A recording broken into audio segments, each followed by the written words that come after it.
Bonjour à tous, aujourd'hui probabilité conditionnelle pour les premières spécialités maths, exercice tiré du livre Hyperbole de première spécialité. Donc un hôpital comporte deux salles d'opération qui ont la même probabilité d'être occupées. La probabilité que l'une des salles au moins soit occupée est de 0,9, celle que toutes les deux soient occupées est de 0,5. Donc deux calculs de probabilité et ici étude d'indépendance entre deux événements. On a deux événements, c'est un exercice qui peut paraître un petit peu plus difficile que d'habitude parce qu'on n'a pas directement l'arbre à faire. Ici, on a deux événements. Ils sont donnés dans la question 2. La première salle est occupée, c'est l'événement A. La seconde salle est occupée, c'est l'événement B. Donc, on va d'abord traduire le texte. Donc ici, qu'est-ce que nous dit le texte? Un hôpital comporte deux salles qui ont la même probabilité d'être occupées. Donc, ça veut dire qu'ici, l'événement A et B, ils ont la même probabilité d'être occupés. Ça veut dire qu'ici, P de A est égal à P de B. D'accord? La probabilité de A est égale à la probabilité de B. Ça, c'est le texte, c'est la première phrase. D'accord? Même probabilité d'être occupée. Ensuite, on nous dit une deuxième chose. La probabilité que l'une des salles au moins soit occupée est de 0,9. La probabilité que les deux soient occupées est de 0,5. Alors la deuxième partie est plus simple à traduire. Les deux sont occupés. Ça veut dire qu'on a à la fois A et B qui sont réalisés. Et donc, ça veut dire que P de A inter B, c'est donc 0,5. D'accord? A inter B, c'est que les événements A et B se réalisent en même temps. Donc les deux salles sont occupées. Maintenant, l'une des deux salles au moins est occupée. Eh bien, ça, en termes d'événements, c'est pour ça que l'exercice est intéressant, c'est une union. A union B, c'est A est réalisé, ou B est réalisé, ou les deux. Donc P de A union B est égal à 0,9. Et là, je viens de traduire le texte, je n'ai pas encore répondu aux questions. Donc maintenant, première question, petit a. La première salle est libre. Donc par rapport à mes événements, c'est tout bête, ça veut dire que c'est le contraire de la première salle est occupée. Donc P de A bar. Donc c'est ça qu'on veut. Première salle est libre, c'est la probabilité d'événement A bar. Et donc ici, 1 moins P de A. Le problème, vous voyez, c'est qu'on ne connaît pas encore P de A. Donc il va falloir un petit peu chercher. C'est pour ça qu'on a besoin de traduire le texte. Donc comment avoir P de A? On a une formule qui est très importante, qui lie l'union et l'intersection. Il faut savoir que la probabilité de A union B, c'est P de A plus P de B moins P de A inter B. Vous voyez, on a ici pas mal de choses. P de A union B, c'est 0,9. P de A, je ne le connais pas. P de B, je ne le connais pas, mais je sais que c'est égal à P de A. Donc là, je peux mettre P de A. Moins P de A inter B, ça fait moins 0,5. Conclusion, on obtient donc ici à droite 2 fois P de A. Ici, égal à 0,9 plus 0,5, égal à 1,4. Conclusion, la probabilité de A, c'est donc 1,4 par 2, 0,7. Conclusion, je réponds à la question. La probabilité que donc la première salle est libre, ça c'est mon événement. La probabilité de ceci, c'est donc P de A bar, je le répète, c'est donc 1 moins 0,7, puisque P de A, on a dit 0,7, et donc 0,3. Deuxième question, pas facile non plus, calcul la probabilité qu'une seule salle soit libre. Alors qu'est-ce que c'est que cet événement? C'est bien à faire un diagramme donc, de veine, c'est-à-dire un diagramme avec des patates. Donc ça, c'est donc ici notre événement A. Ici l'événement B. L'événement A inter B, vous allez le trouver ici. C'est l'intersection, c'est cette zone ici. Ça, c'est A inter B. Et donc, l'union, vous devez comprendre que c'est la réunion de ces deux zones. Donc, c'est tout ça. Donc, en bleu, j'ai donc ici la réunion A union B. On est dans A, ou dans B, ou dans les deux. On veut la probabilité qu'une seule salle soit libre. Donc, ça veut dire que l'autre salle est occupée. Il y a une salle occupée et une libre. Alors là, dans notre schéma, on est où? Donc A, c'est la première salle est occupée. B, la seconde salle est occupée. Donc déjà, vous voulez qu'une salle soit occupée et l'autre libre. Donc vous êtes obligatoirement dans cette zone-là, où la salle A est occupée, mais la salle B est libre. On n'est pas dans l'intersection. Ou vous êtes ici, dans la zone où la salle B est occupée, mais la salle A est libre. Donc en termes d'événements, la probabilité que une salle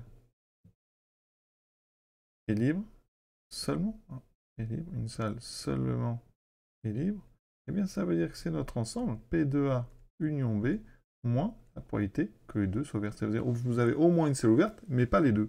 Donc P de A union B moins P de A inter B. Donc là, on a dit que P de A union B, c'est 0,9. P de A inter B, c'est 0,5.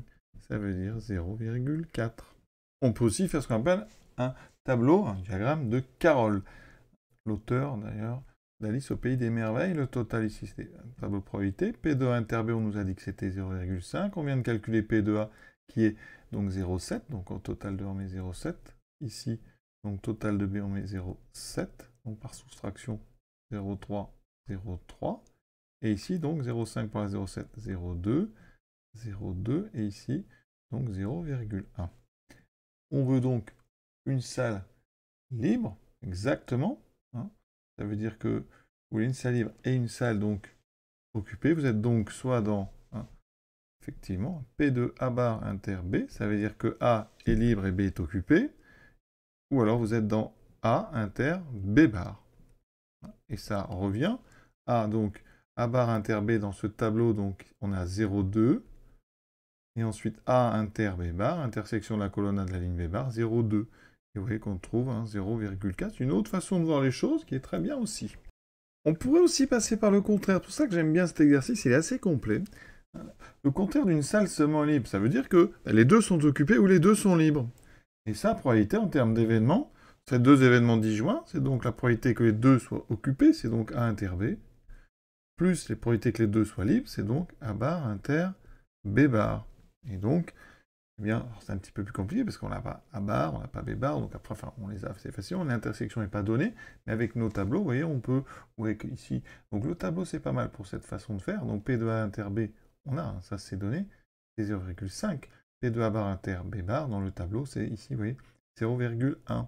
On trouve 0,6, mais comme on est passé par le contraire, il faudra faire 1 moins 0,6, on retrouvera 0,4. Pour ceux qui veulent faire un arbre, on peut faire un arbre. Il y a un petit peu plus de travail, mais c'est intéressant aussi. Donc je fais un arbre avec A bar, B, B bar, B, B bar. On peut remplir 0,7. On peut remplir 0,3. On sait aussi que A inter B, la probabilité c'est 0,5. Donc ça veut dire qu'ici, ce chemin, au bout, vous allez trouver un produit qui vaut 0,5. D'accord? Un produit qui vaut 0,5. Vous ne pouvez pas remplir pour l'instant les sous-branches. Il faut faire un petit calcul. Effectivement, le produit de 0,7 fois ce qu'on écrit là doit donner 0,5. Donc ça fait assez simplement 5 septièmes. Ici, on trouve donc 2 septièmes. D'accord? Alors après, qu'est-ce qu'on peut faire? L'événement B, on a dit que c'était 0,7. Donc B est découpé en deux. Oui, A inter B, A bar inter B, loi des probabilités totales. Ici, j'ai forcément 0,2. D'accord? Ici, on fait 0,7 fois 2 septièmes, vous trouverez 0,2. Et on voit que l'union des trois fait 0,9, parce que l'union des trois, A inter B bar et A bar inter B, c'est pas évident, mais il faut reconnaître en fait A union B, c'est-à-dire j'ai A ou B ou les deux. Le seul ici, c'est donc le dernier, c'est donc 0,1. La somme de tout doit faire 1. Vous voyez? Comme ceci, ça me permet donc de trouver et de répondre à la question, une seule salle est libre. Quand est-ce qu'une seule salle est libre dans ce schéma? La seule chose qui ne nous intéresse pas, c'est les deux sont libres. Hein, ou alors, les deux sont occupés. Donc j'enlève ça et ça. Ça veut dire qu'une seule salle exactement est libre. C'est donc ces deux chemins-là qui, réunis ensemble, vont donner 0,4. Vous voyez? L'arbre, on peut le faire et remplir comme ça quelques branches assez rapidement. Maintenant, l'indépendance des éléments A et B.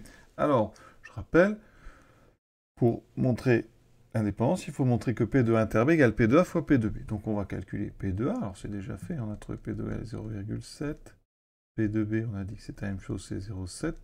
P de A inter B, on a trouvé, donc ici 0,5, c'était donné d'ailleurs dans le texte, pardon. Donc ici, quand je fais P de A fois P de B, je trouve 0,7 fois 0,7, ce qui me donne 0,49. Et c'est différent de 0,5. Donc, on a P de A inter B qui est différent de P de A fois P de B. Donc, A et B ne sont pas indépendants.